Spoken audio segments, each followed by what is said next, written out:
Enseguida contamos todo esto, ahora me voy a hablar, porque te lo anuncié, con el ministro de Educación de la Nación que nos visita, Alejandro Finocchiaro. Ministro, gracias por venir. Por favor, gracias Rosario por invitarme. No, por favor. A ver, ya que arranqué con esto, arranco con... ¿Hace falta escribir estas cosas para decirle a los fiscales que cuando lleguen digan buenas tardes, que se hagan amigos del policía, del presidente de mesa? Rosario, esto no es verdad.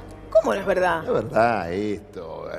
Pensar que nosotros podemos hacer un manual de eso es pensar que somos todos imbéciles. ¿Cómo vamos a escribir un manual así? ¿Usted me está diciendo que es mentira? Pero absolutamente, no digo que vos mientas. Digo que esto ha circulado, o puede haber circulado. Está en medios importantes. Rosario, mírame a los ojos. Hace Sí. 36 No, miro a años los ojos, pero... que milito en política. Sí. ¿Vos creés que yo necesito que me digan una cosa así? O que la gente... No, quizás usted no, pero quizás defendiendo... los fiscales que tienen sí, No, pareciera. pero esto es realmente creer que nosotros somos unos imbéciles, pero que además creo que subestimar a la gente que crea que nosotros podemos hacer esto. Y mucho menos que esto lo hace Marcos, y además ni siquiera tiene la estética nuestra. Esto no es estética nuestra, esto no existe.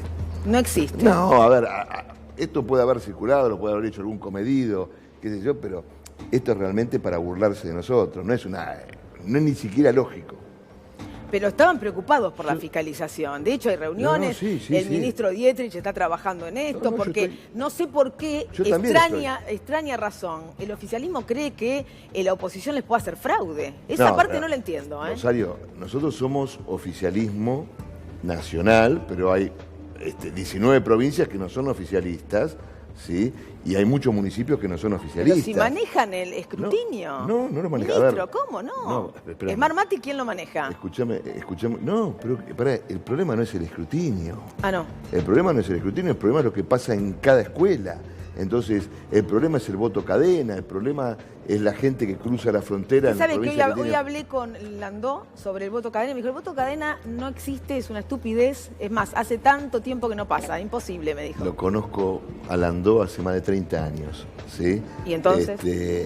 Bueno, justamente eso te demuestra que lo están haciendo, porque decir que no existe en nuestro país... Me lo dijo hoy a la tarde, mira. No, sí existe, además hay prácticas, por ejemplo, en muchos municipios, ¿no? De gente que no tiene nada que ver con la elección, pero que está dentro de una escuela y que intimida, agrede. Es más, si querés el día de la elección yo te invito a recorrer el conurbano y te voy a mostrar un montón de escuelas donde pasa eso. Y la gente, por supuesto, llega un momento en que es muy difícil sostener, porque la gente que va a fiscalizar es un ciudadano común, que cree en las instituciones, que cree en la democracia, que cree en el voto. Vos estás fiscalizando y adentro del cuarto de fiscalización, además del presidente de mesa, además del vicepresidente de mesa y de los fiscales, vos tenés un montón de gente, entonces se te acercan, bueno, dejate de jorobar, tenemos que terminar, te golpean la puerta dentro del cuarto oscuro, vamos, termine, que nos tenemos que ir. Digo, hay toda una situación, entonces... hay que controlar bien la elección, pero ¿sabes por qué hay que controlarla bien? ¿Pero eso qué quiere decir? ¿Que sus fiscales no saben hacer el trabajo? Si nosotros capacitamos... Porque a mí por que me apuran, si yo estoy fiscalizando, termino de fiscalizar o termino de fiscalizar. Rosario, punto. A mí tampoco, claro, entonces no pero entiendo. hay gente que no... Es gente que hace política, que son ciudadanos normales. De hecho, dentro de Cambiemos, nosotros tenemos un montón de voluntarios, de gente que no tiene nada que ver con la política y que lo hace. Lo que hay que garantizar no es que gane Cambiemos o que gane el Frente de Todos, lo que hay que garantizar es el respeto al voto del ciudadano, sea como sea ese voto. Pero obviamente, de eso estamos hablando, por supuesto. A ver, hablando del respeto, porque uno va a la elección y por supuesto los ciudadanos somos los que decidimos quién gana, quién pierde. En fin, la doctora Carrió dijo esto que también a mí me resulta un poco incomprensible, quizás el ministro me ayude. A ver. 6. Nosotros vamos a decir ganamos, que no sabemos si ganamos. ¡Sí, ganamos! ¿Está? O sea, se sale con la certeza de la victoria en todo el país y también en provincia de Buenos Aires. Y se anuncia el más grande triunfo. Yo se los apuesto para este señor en la capital federal. Bueno, ahí está la doctora Elisa Carrió diciendo a las 6 de la tarde nosotros salimos y decimos qué ganamos, no importa si ganamos o no ganamos. Primero a las 6 de la tarde le avisamos a la doctora Carrió que no puede decir nada porque hasta las 21 no se puede dar nada, si no la van a llamar de la justicia. Pero además decir a las 6 de la tarde que ganaron si no tienen la menor idea, eso no es respeto al voto. No, eso es una ironía de Carrió. Pero no me diga que Rosario, es una vos ironía. sabés que Carrió es muy irónica y además nosotros nunca lo hemos hecho eso. Sí, lo ha hecho C5N, vos te acordás, y lo ha hecho antes de las 9 de la noche y dijo que había ganado Scioli y dijo que había ganado Aníbal Fernández, rompiendo la ley electoral y haciéndolo de verdad. Esto es una ironía de Elisa Carrió en un acto partidario que ni siquiera era un acto público, y fue una ironía. Como ayer, por ejemplo, tergiversando la frase de Pichetto, cuando Pichetto dice hay que dinamitar, se estaba refiriendo a los búnkeres de la droga. No se estaba ¿Quién tergiversó refiriendo. eso? Algunos medios lo tergiversaron. Pero no había que tergiversar mucho. Sí, estaban mostrando los búnkeres de la droga. No, el senador dijo claramente en su frase, yo sé, en la villa 1114 había 2 filas, con un dron fueron captados, unos le compraban droga a los paraguayos, dijo, ay, no tengo que decir la nacionalidad, pero ya lo había dicho, y otra nacionalidad que no sabemos cuál es. Entonces dijo, y bueno, pero ¿cuál es la solución? Y hay que dinamitar todo y que huele todo por el aire. Exactamente, ahí se refería a los búnkeres. No, pero esto es como la guerra, ¿vio? Cuando van y tiran misiles y dice, bueno, efectos colaterales, y muere el que muere. A ver, en primer lugar, claramente fue una metáfora y se refería a los búnkeres de la droga. Qué metáfora Perdón, complicada. yo te voy a decir una cosa. Ministro, usted como ministro de Educación, ¿me parece que es una metáfora para aplicar? Que dinamitemos todo y que huele todo por el aire. Es una metáfora como tantas otras. Yo sí creo que los búnkeres de la droga hay que tirarlos todos abajo. Sí creo que los búnkeres de la droga hay que exterminarlos por completo y creo que la justicia tiene que meter preso a todos los que trafican. Ah, bueno, pero eso es otra cosa, porque acá lo que se hace es se desarman 3 búnkers. No, pero no, si lo tiene que traducir, si lo tiene que explicar a Pichetto porque Pichetto se equivocó, le digo en serio. Porque no creo que Pichetto, con la experiencia que tiene, necesita que lo traduzcan. Rosario, cada uno tiene su estilo. ¿Usted está diciendo que Pichetto y Lilita son lo mismo, son parecidos? No, de hecho tienen estilos diferentes y vienen de lugares diferentes, pero cada uno tiene su estilo. Quizás ellos sobresalen porque dentro de Cambiemos, ¿sí? Y este gobierno se ha caracterizado mucho por la moderación declarativa. Entonces, ahora, comparémoslo con las cosas que se hacían antes y estamos hablando de Caperucita Roja y de Blancanieves.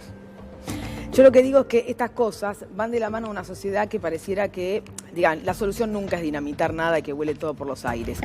Los búnkers hay que sacarlos, sí, claro, pero hay que ir por los verdaderos narcotraficantes, porque desarman un búnker y a la vuelta arman otro. Y esto lo saben las propias autoridades. La propia Carrió, no sé si fue una ironía, le dijo a la ministra de Seguridad, le hacen creer que queman la droga y que tienen droga y que encuentran droga y no es así. O sea, la misma Carrió le decía a Bullrich esto. Sí, la verdad que nosotros hemos emprendido una lucha sin cuartel contra el narcotráfico y ha dado buenos resultados. Ahora. ¿Pero cuántos narcotraficantes de verdad están presos? Bueno, no sé. Los que manejan. No sé cuántos no están hay, presos. ministro. Pero sí están presos. Y por ejemplo, en La Matanza se han derribado 43 búnkeres. ¿Y qué hacemos con eso si los narcotraficantes siguen haciendo? No, Los arman a la vuelta los búnkers. No, que hay que seguir derrumbándolos y hay que seguir haciendo. Mira, hay muchas cosas que las ganás con insistencia, porque además de una cuestión penal, sí, el narcotráfico es una cuestión económica. Vos lo que tenés que hacer es hacer que para los narcotraficantes Argentina sea un país cada vez más caro para sus negocios, ¿sí? Entonces se mudan, se van a otro lado, ¿sí? Eso es lo que hay que hacer.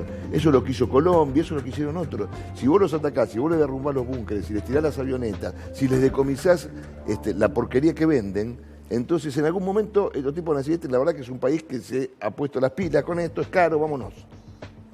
Porque no te olvides que Argentina dejó de ser un país de paso para ser un país de producción, consumo y paso. Ministro, perdón si es una infidencia, ¿cuántos años tiene? 52 años, no es 52 años.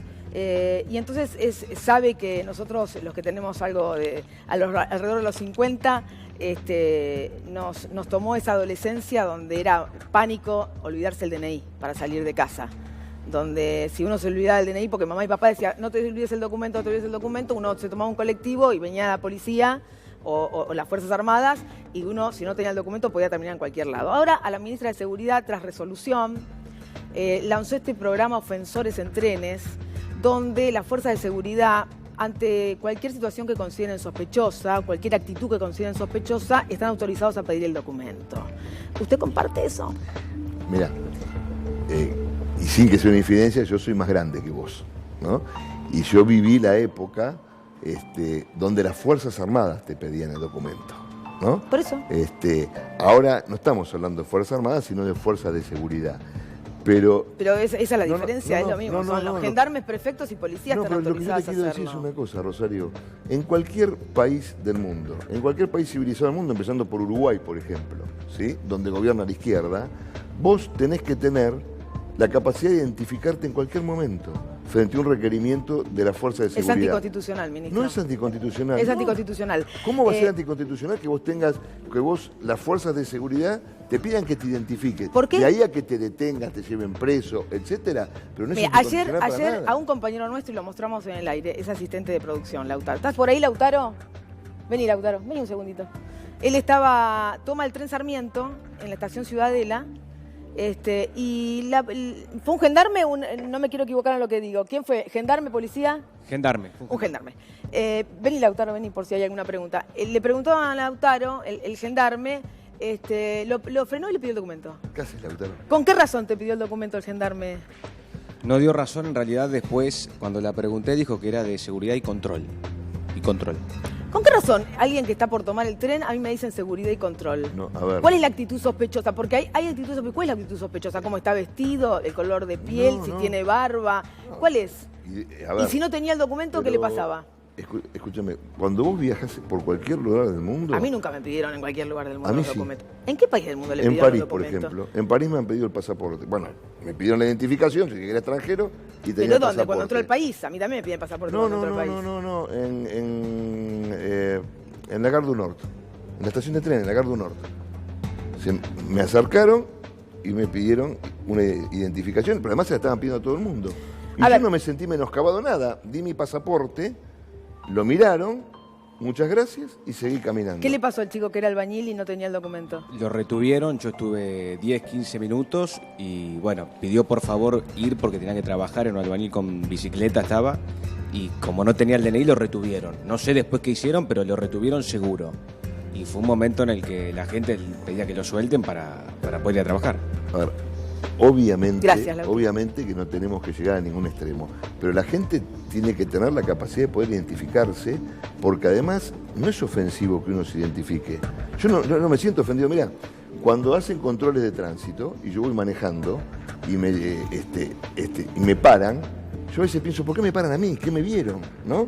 Y pues digo, no, está bien. No, eso es al azar. No, bueno, y esto también es al azar. Eso es al azar. Y esto también es al azar. ¿Pero por qué Entonces tiene me que ser al dicen, azar? documento, registro, cédula verde, lo doy. A ver, Me dicen muchas gracias y sigo de ministro, largo. yo le digo la verdad, esto va a ser Ahora, declarado capaz que me paran a mí. anticonstitucional. Ya Yo se no lo lo anticipo. creo. Sí, Yo también, no lo yo lo creo. creo que va a ser así. Además, mire, por ejemplo, Alberto Fernández ¿Cómo lo dijo vamos a que tener? esto ¿Cómo era la- criminalizar a los pobres. Bueno, Alberto Fernández es un candidato de la oposición en campaña, tiene un montón de clichés y dice lo que él cree que es políticamente correcto para el público al que se dirige.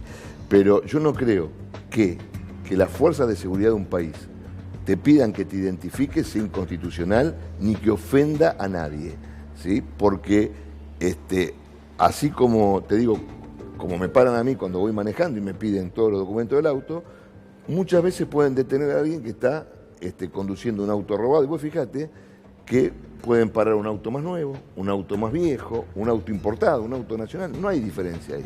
Yo no creo que sea ofensivo que a uno le pidan que se identifique. Todo lo que puede venir después lo podemos discutir, ¿sí? Pero que vos te identifiques, no creo que sea ofensivo. Después cuando se declare anticonstitucional lo charlamos, Pero porque lo es. Se acatará como se tiene que acatar todas las decisiones de la justicia. Hablábamos de las elecciones, de la fiscalización. Usted es candidato por la Matanza, lugar complejo, digo, porque es una pelea difícil, allí la que tiene. Y muchos candidatos lo que están haciendo es pedir que se corte boleta, candidatos intendentes. De la fuerza de Cambiemos, nosotros aquí mostramos a varios, a Martiniano, Diego Valenzuela, el intendente de Lanús, Grindetti. Es decir, todos están pidiendo corte en boleta. Es más, ya no usan ni los colores de Juntos por el Cambio, usan un color azul, que es de la boleta al frente de todos. ¿Usted va a también pedir que corten boleta? Yo entiendo que mis amigos candidatos a intendentes están pidiendo que corten la boleta de los otros, no nuestra boleta. En mi caso, yo no hago campaña por el corte de boleta, yo voy pidiendo que voten a Mauricio Macri para presidente de la República, a María Eugenia Vidal para gobernadora. Porque muchos de sus colegas están escondiendo tanto a la gobernadora como al presidente. Es decir, vótenme a mí. El nombre es el nombre del intendente, el resto muchas no me veces, interesa. A ver, hay estrategias electorales y si un intendente ha tenido una buena gestión, posiblemente ese intendente suponga que él arrastra la boleta para arriba y está bien. Y que un intendente pida que corten la boleta del otro, está bien. En mi caso, yo hago campaña por la boleta completa, tengo afiches con la gobernadora, con el presidente, a ambos les debo mucho, ¿sí? Y como te dije antes... Es un hombre agradecido, se ve que los otros no lo son. No, ellos tienen una estrategia diferente pidiendo que corten la boleta del otro, no la de Mauricio.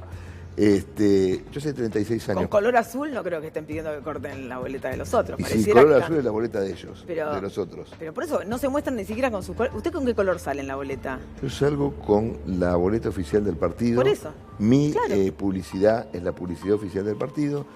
Y yo creo que es lo que corresponde. Yo hace 36 años, como te digo, que milito en política y creo en eso. Yo le debo mucho al presidente de la Nación, le debo mucho a la gobernadora. Ministro, a ver, quiero hablar también un poquito de... Ya pasó educación, una cosita sola, porque viene el partido de Boca del 22 de octubre. Boca River. Hincha de Boca. Yo también soy hincha de Boca. Ni hablar de los resultados, pero lo que quiero decir es, pareciera que el gobierno está muy preocupado por ese partido, es a 5 días de las elecciones. Ya desde Boca o algunos familiares de los jugadores dicen el micro no va a llegar, el micro de River, que puede haber violencia. Y están preocupados porque esto le puede complicar, si hay un hecho violento, como ya vivimos lamentablemente, la votación, por ejemplo, a Rodríguez Larreta. ¿Usted comparte esto? ¿El partido depende de una cuestión política? No, a mí eso me da mucha pena, sinceramente me da mucha pena, porque lo que yo no comparto es que un partido de fútbol pueda terminar de esa manera. Realmente, no. Yo no soy hincha de Boca, soy muy hincha de Boca, ¿sí? Y tengo muchísimos amigos de River y yo hago bromas y me hacen bromas. Imagínate cómo estalló mi celular en la mañana del miércoles. No es que jamás agrediría a un hincha de River. Jamás ni siquiera llegaría a tener una discusión de tono elevado si veo que a alguien le molesta. Le pediría disculpas, le diría, bueno, realmente perdóname, ¿no? Pero si solo pensar que un partido de fútbol puede generar eso, a mí me da mucha vergüenza. Me da mucha vergüenza. Como me dio mucha vergüenza lo que pasó en diciembre, como me dio mucha vergüenza lo que pasó... Tener que ir a España a definir un partido. Absolutamente, y como me dio mucha vergüenza cuando pero en pasó esa ocasión, en la cancha de Boca. No, por supuesto. La Pimienta, sí, por supuesto. Mucha Pero vergüenza. En ese momento, un funcionario del gobierno de la ciudad se tuvo que ir de su función. Entonces, lo que digo es, ¿peligra algo que tenga que ver con la elección del 27 para el oficialismo? No, yo no creo. Se tomarán las medidas de seguridad que se tengan que tomar. Se tomarán más medidas de seguridad si se cree que hay evidencia o hay prueba de que puede ser complicado, se tomarán más medidas de seguridad, se pedirán los DNI que se tengan que pedir, pero lo que tenemos que reflexionar, creo yo, como sociedad, es si realmente un partido de fútbol es una guerra. Un partido de fútbol es un partido de fútbol. Así debiéramos vivirlo. Bueno, pero eso habla, ya que estamos hablando de educación, eso habla también de nuestra educación. A ver, voy con estos datos. Según la Universidad Católica Argentina, el 40% de los chicos del Gran Buenos Aires comen en las escuelas. El 40% de los chicos van a la escuela a comer. Con hambre no se puede aprender y con hambre no se puede enseñar, ministro. Este es un fracaso. A ver, absolutamente.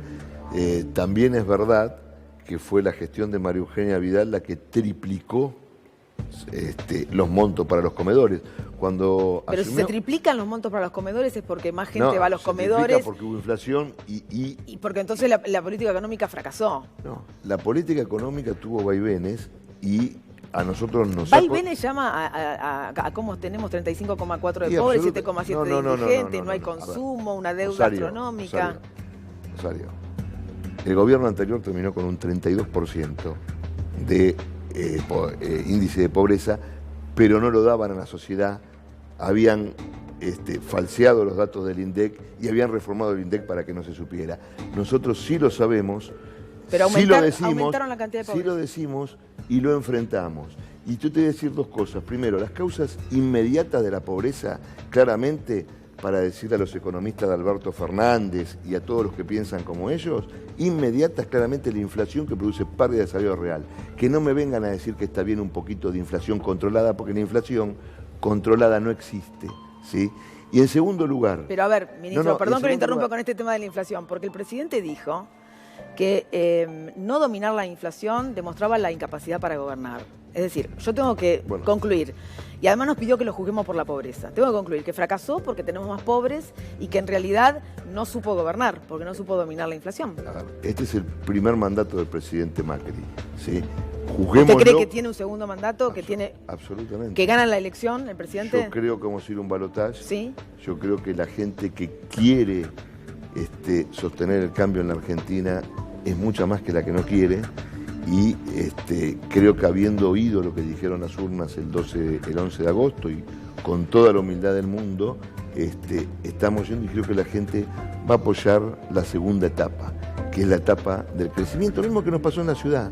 Pero volviendo a lo que estábamos diciendo, hay dos causas mediatas que producen pobreza. Pero ¿cómo hace? Yo quiero seguir con esto, pero ¿cómo hace la gente para votar eso cuando hay gente que no come? Hay gente esta noche que no come, se va a dormir con hambre, ministro.